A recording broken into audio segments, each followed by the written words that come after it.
আমাকে তো অনেকটা জিম করতে লাগবে, আমিও অনেকটা জিম করব এবং বডি বানাতে লাগবে আমাকেও। আমি তো এখানে বসে বসে গেমস খেলবো, আমাকে অনেকটা বডি বানাতে লাগবে। আরে কি ব্যাপার, ওইখানে তো দেখি সুন্দর মেয়ে আছে, তাই একটু চান্স মেরে আসি, দেখি পটাতে পারি কিনা।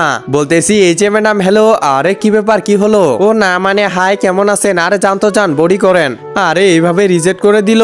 আরে কি ব্যাপার, ওইখানে তো আরেকটা সুন্দরী আছে, যাই ওকে একটু চান্স নিয়ে দেখি। এই যে ম্যাডাম শুনতেছেন, কি হয়েছে? ও মানে তেমন কিছু না, হাই। আরে যান যান এখান থেকে। আরে ও তো দেখি রিজেক্ট করে দিল, না হাল ছাড়া যাবে না। আরে এই লোকটা এভাবে কি করতেছে? তো দেখি মাকে বিরক্ত করতেছে, কিছু একটা করতে লাগবে।